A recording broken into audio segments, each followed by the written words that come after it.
Poor feels like an identity. Unmonetized is a diagnosis. That difference can change the direction of your life, because identity makes a man defend his condition, but diagnosis gives him something to fix. When a man says, "I am poor," he often speaks as if he is describing who he is, as if poverty is his blood, as if lack is his nature, as if he was born into a permanent class and the world has already decided where he belongs. But when a man says, "I am unmonetized," he is saying something colder, sharper, and more useful. He is saying, "The market does not yet have a reason to pay me." That is not comfortable, but it is workable. Poor sounds like a sentence. Unmonetized sounds like a problem to solve. And a problem can be attacked. This is where most men waste years of their lives. They build an identity around having no money instead of building an asset that creates money. They say, "I am broke." They say, "I have no support." They say, "Nobody gave me a chance." They say, "People with connections always win." They say, "I came from nothing, so I am already behind." Some of that may be true. But truth becomes a prison when you use it to avoid responsibility. Your family may not support you. Your friends may doubt you. Society may ignore you. Your beginning may have been unfair. But the market does not pay you because your story is painful. The market pays when your pain becomes skill, when your skill becomes value, when your value becomes proof, and when your proof becomes trust. The market does not care how hard your life has been. The market does not care how much potential you feel inside yourself. The market does not care how many people misunderstood you. The market asks one brutal question: what value can you create that someone is willing to pay for? If you cannot answer that question, your first job is not to feel motivated. Your first job is to become valuable enough to pay, not impressive enough to post, not deep enough to talk, not wounded enough to deserve sympathy, not ambitious enough to be praised, valuable enough to pay. That is the line between fantasy and economic reality. Machiavelli understood this without sentiment. Everyone sees what you appear to be. Few experience what you really are. The world does not study your hidden intention. It judges what you can show. It judges your usefulness. It judges your position. It judges your proof. Power does not move toward need. Power moves toward usefulness, leverage, fear, advantage, and value. A man may be pitied for being broke, but pity does not make him powerful. Pity does not create income. Pity does not build trust. Pity does not make the market call him back. Pity is emotionally warm and economically weak. The man who wants power must stop asking, "Why does no one see my struggle?" He must ask, "What can I build that solves a painful problem?" That is the shift from poverty identity to asset building. And the chain is simple. Skill creates value. Value creates proof. Proof creates trust. Trust creates money. Money creates leverage. Break one link and you stay invisible. Build the chain and you stop begging the world to care. Let us begin with skill. Skill is the first asset, not motivation, not hunger, not your story, not your pain. Skill. A skill is the ability to create a result that someone else values, not something you enjoy talking about, not something that makes you feel intelligent, not something that sounds impressive in your head. A real skill produces an outcome. Writing that sells, editing that holds attention, design that gets clicks, outreach that starts conversations, lead generation that finds buyers, copywriting that clarifies offers, scripting that keeps viewers watching, landing pages that turn attention into action, AI workflows that save time, sales ability that moves hesitation into decision. These are not hobbies when they are aimed correctly. They are economic weapons. They create power because they connect to outcomes. Attention gained, time saved, money made, problem solved, growth unlocked, confusion removed, pain reduced. The unsupported man must stop chasing vague success and start building one monetizable skill, not 10 skills. One skill, one market, one attack. This matters because broke men often become addicted to possibility. They watch videos about investing, business, discipline, masculinity, artificial intelligence, crypto, sales, fitness, psychology, real estate, personal brand, and wealth. Their mind becomes full. Their life remains empty. They feel productive because they are always learning. But the market does not pay you because you consumed information. The market pays when knowledge becomes ability, and ability becomes output, and output becomes useful to someone else. Information is not an asset until it can produce a result. This is why the first stage is brutal focus. Choose one skill that can feed you. Ask 5 questions. Can I learn the basics in 90 days? Does the market already pay for this? Can I practice it alone? Can I show proof quickly? Can I sell it online or directly? If the answer is yes, you may have a weapon. If the answer is no, it may be an interest, a hobby, or a long-term path. But it is not your first economic weapon. The unsupported man cannot afford romantic confusion. He needs a skill that can turn time into value. Once you choose the skill, you must train it like a mercenary, not a student. Students collect notes. Mercenaries collect weapons.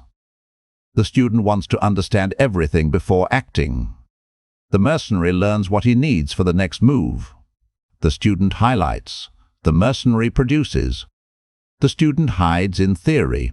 The mercenary creates evidence. This is how skill becomes real, not through watching, through repetition, through daily output, through weak drafts, through ugly first attempts, through correction, through studying what works, copying structure, building again, improving again, and returning the next day. Skill is not born from inspiration. Skill is built through repeated contact with resistance. But here is where most men fail. They think skill alone is enough. It is not. Skill creates value only when it is aimed at a painful problem. A man says, I can edit videos. So what? A man says, I can write. So what? A man says, I know artificial intelligence. So what? The market does not care about the tool. It cares about the result. Can your editing help a creator hold attention and publish consistently? Can your writing help a business clarify its offer and sell more clearly? Can your design help a YouTuber get more clicks? Can your lead generation help a company start more sales conversations? Can your artificial intelligence workflow save a business 5 hours every week? Skill becomes value when it removes pain or creates gain. This is where you must think like the market, not like your ego. Your ego says, I worked hard. The market says, what changed because of your work? Your ego says, I am passionate. The market says, what problem did you solve? Your ego says, I need money. The market says, why should money move toward you? That question is not cruel. It is clarifying. Money moves toward value. So your job is to attach your skill to pain. What does the buyer want? More attention, more leads, more sales, more clarity, more speed, more consistency, more authority, less confusion, less time wasted, less embarrassment, less friction. The closer your skill gets to a painful problem, the more valuable it becomes. This is why saying, I do video editing, is weak. It names a task. But saying, I help coaches turn long videos into short clips so they can post consistently without editing for hours, is stronger. It names the buyer. It names the result. It names the pain removed. It gives the market something to understand. That is the difference between being a worker and being a value creator. If you are serious about changing your life, listen carefully. You are already watching many videos. You already know more than most men who are doing nothing. But knowing more has not moved you forward because you do not need more stimulation. You need a system that turns your attention into skill, your skill into proof, and your proof into money. If you continue consuming without building, you will become a man full of ideas and empty of leverage. Inside Patreon, I give the deeper skill to money roadmap, the private breakdowns, the practical systems, and the unfiltered material that does not belong in public content. Not comfort, not motivation, structure. If you are serious, enter there. The decision is yours. Now comes the next part of the chain. Value creates proof. At least it should. But most beginners fail here. They may have a skill. They may even understand the buyer's problem. But they have nothing to show. No samples, no before and after. No case studies, no portfolio, no proof of thought. No visible work. Then they wonder why no one trusts them. No one owes you trust. Trust is not given because you are hungry. Trust is built when doubt has something to inspect. This is why proof matters. Proof makes invisible ability visible. If you have no clients, build proof without clients. You do not need permission. Pick a real business. Pick a real creator. Pick a real piece of content. Analyze what is weak. Create a sample improvement. Explain your thinking. Show before and after. Turn it into a case study.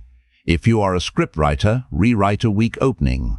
If you are a thumbnail designer, redesign a weak concept. If you are a copywriter, rewrite the first section of a landing page. If you are an editor, create a sample clip or a pacing breakdown. If you are a lead generation specialist, build a qualified sample list and explain your criteria. If you build artificial intelligence workflows, create a simple demo that saves time or removes repetition. This is how the unknown man begins to manufacture trust. Not by saying, "I promise I can help," but by saying, "Here is what I noticed, here is what I changed, and here is why it matters." That is proof, and proof must be organized. A random folder is not proof. A scattered post is not proof. A vague portfolio is not proof. You need a minimum proof pack. 3 sample projects. 1 before and after breakdown. 1 short case study. 1 clear offer. 1 simple price range. 1 outreach message. This pack becomes your first economic signal. It tells the market, "I am not empty-handed." And this changes your posture. A man with no proof begs. A man with proof presents. A man with no proof asks for belief. A man with proof asks for a decision. A man with no proof says, "Please give me a chance." A man with proof says, "Here is a small demonstration of how I think." That is the shift, because the buyer does not want to imagine your competence. The buyer wants to see it. The buyer does not want to gamble on your hunger. The buyer wants evidence that you can reduce his risk.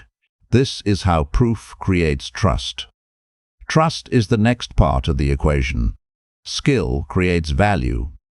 Value creates proof. Proof creates trust. Without trust, money hesitates. People may like your work. They may understand your offer. They may even need the result. But if they do not trust you, they delay. They postpone. They say, "I will think about it." They disappear. They keep watching you from a distance, but they do not pay. Trust answers the hidden questions in the buyer's mind. Will this person deliver? Will this person understand the problem? Will this person waste my time? Will this person disappear after payment? Will this person make my life easier or harder? Will this person create more stress? Can I believe his claim? Can I risk money on him? Your proof begins answering these questions. But trust is also built through communication. Clarity creates trust. Specificity creates trust. Reliability creates trust. Calm follow-up creates trust. Clean delivery creates trust. Professionalism creates trust. This is why your backstory is not enough. Your story may explain your hunger, but it does not prove you can deliver. A buyer does not wake up wondering how to fund your dream. A buyer wakes up with his own problem. If your communication is centered on your pain, you create sympathy at best. If your communication is centered on the buyer's problem, your diagnosis, your solution, your reasoning, and your proof, you create trust. Weak communication says, I am hardworking and passionate. Strong communication says, I noticed your offer is unclear in the first section of your page. The visitor cannot immediately see who this is for, what result they get, or what step to take next. I rewrote the opening to make the buyer, outcome, and call to action clearer. That builds trust, because it shows you see. It shows you understand. It shows you can act. It shows the buyer does not have to imagine everything. Trust reduces risk. And when risk falls, money moves more easily. This leads to the next part of the chain. Trust creates money. Money is not magic. Money is a social signal of exchanged value. Someone believes your solution is worth more than the money they are giving you. That is what a sale is. And this is why many men stay broke. They want money before they have built the chain that earns it. They want income without skill. They want clients without proof. They want trust without evidence. They want leverage without value. They want success without becoming useful. That is fantasy. The path is colder. Build skill. Aim it at a painful problem. Create proof. Build trust. Make an offer. Contact the market. Deliver. Then money begins to move. Maybe slowly at first. Maybe awkwardly. Maybe after rejection. Maybe after silence. Maybe after many messages that go nowhere. Good. Rejection is not always a sign that you are worthless. Sometimes rejection is data. Sometimes silence means your offer is unclear. Sometimes no response means your proof is weak. Sometimes hesitation means the buyer does not trust the claim yet. The serious man does not turn every rejection into identity. He turns it into information. Who responded? Who ignored? What objection appeared? What part was unclear? What proof was missing? What must improve? This is how an operator thinks. He does not worship pain. He translates pain into systems. And once the first money comes, you must not waste it. This is where many men fail after finally getting paid. They turn the first money into celebration, status, comfort, a reward for the ego. They buy things to feel like they are rising, then quietly return to zero. Do not do that. The first money is not freedom. It is ammunition. It must strengthen the machine. Pay survival. Save. Reinvest. Take control reward. Then return to the machine. That is how money becomes leverage. Leverage is the final part of the equation. Leverage is the final part of the equation. Money creates leverage when it is used strategically. Better tools, better education, better proof, better lead sources, better production speed, more financial oxygen, a stronger buffer, a cleaner reputation. The point is not to make money once. The point is to use money to make the next dollar easier to earn. That is leverage. A broke man thinks money is only for relief. A strategic man knows early money is for position. Position means you are harder to pressure, harder to distract, harder to exploit, harder to panic, harder to ignore. When you build a buffer, you gain time. When you improve tools, you gain speed. When you improve skill, you gain value. When you improve proof, you gain trust. When you improve lead sources, you gain opportunity. When you build reputation, you gain inbound attention. That is how money becomes more than spending. It becomes force. But none of this happens if you remain loyal to the identity of being poor. Some men use poverty as identity because it gives them permission not to compete, permission to delay, permission to envy, permission to complain, permission to avoid the market, permission to resent people with more, permission to remain vague, permission to do nothing serious because the game feels rigged. Maybe the game is rigged in places. Fine, then become harder to exclude. Skill makes you harder to exclude. Proof makes you harder to dismiss. Trust makes you harder to ignore. Money makes you harder to control. Reputation makes you harder to erase. This is the path of the unsupported man. Not crying about the locked gate forever. Building leverage until the gate is not the only way in. This does not mean poverty is easy. It is not. Financial pressure is real. Lack of support is real. Unequal starts are real. Economic disadvantage is real. But if you turn those realities into identity, you freeze yourself inside them. If you turn them into diagnosis, you can act. I am poor becomes, I need a survival number. I have no money becomes, I need one monetizable skill. I have no clients becomes, I need a proof pack and outreach system. I have no reputation becomes, I need public proof. I have no network becomes, I need leverage before access. I have no support becomes, I need self-command. This is how an operator thinks. The broke identity asks, why did life do this to me? The unmonetized diagnosis asks, what asset must I build first? The broke identity says, no one helps me. The unmonetized diagnosis says, what skill can I train alone? The broke identity says, people do not believe in me. The unmonetized diagnosis says, what proof would make belief less important? The broke identity says, I have no connections. The unmonetized diagnosis says, what value would make access more likely? The broke identity says, I need money. The unmonetized diagnosis says, what problem can I solve that someone already pays for? This is the shift. Now make it practical. If you are watching this and you have no money, do not leave with emotion. Leave with a plan. Step 1. Choose one monetizable skill. Not a fantasy, not a trendy identity. A skill people already pay for. Editing, copywriting, scripting, lead generation, sales, design, automation. Pick one. Step 2. Define one buyer. Do not say everyone. Everyone is not a market. Everyone is confusion.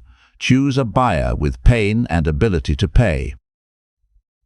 Small YouTubers, coaches, agencies, local service businesses, consultants, creators, online businesses.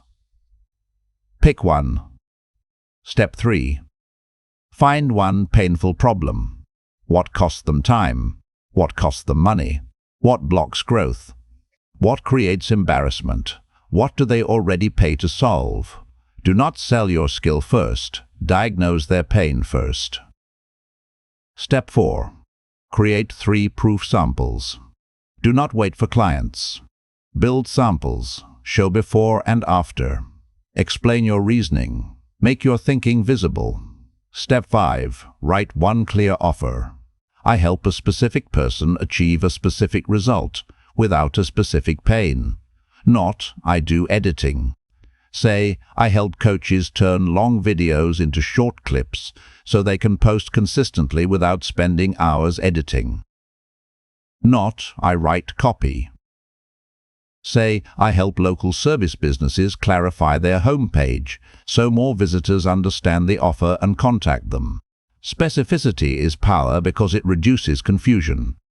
Step 6. Contact the market. Find people with the problem. Send specific outreach. Observation, diagnosis, value, offer, soft, close. Do not beg. Do not write desperate paragraphs about yourself. Show that you notice something real. Show that you can improve it. Then offer the next step. Step 7. Track the data. Who responded? Who ignored? What objection appeared? What must improve? The market is not only a place to get money, it is a place to collect intelligence. If you are serious about this path, understand the danger. You can keep watching content and call it growth. You can keep collecting ideas and call it preparation. You can keep waiting for confidence and call it timing. But if you continue like that, 6 months will pass, then a year, and you will still be the same man with better explanations. Inside Patreon, I give the full Skill to Money roadmap, the deeper breakdowns, the private systems, and the unfiltered content for men who are done consuming and ready to build. If you want real change, you need structure, pressure, and execution. The decision is yours. Poor feels like an identity. Unmonetized is a diagnosis, and a diagnosis can be treated. You may be broke today, you may have little money today, you may have no support today, you may have no network today, you may have no reputation today, but do not turn a current condition into a permanent name. Call it what it is, not yet valuable enough in the marketplace, not yet proven enough, not yet trusted enough, not yet clear enough, not yet visible enough. That is not an insult, that is a map. Because every not yet gives you a next move. Build skill, create value, show proof, earn trust, make money, build leverage. That is the path. And once you become useful, you are no longer begging the world to care. You are giving the market a reason to respond. That reason may start small. Good. Small proof becomes stronger proof. Small clients become better clients. Small money becomes first leverage. Small reputation becomes a clearer signal. Small wins become confidence. And confidence built from evidence is stronger than confidence built from fantasy. So stop calling yourself poor as if it is your name. Your name is not your condition. Your beginning is not your ceiling.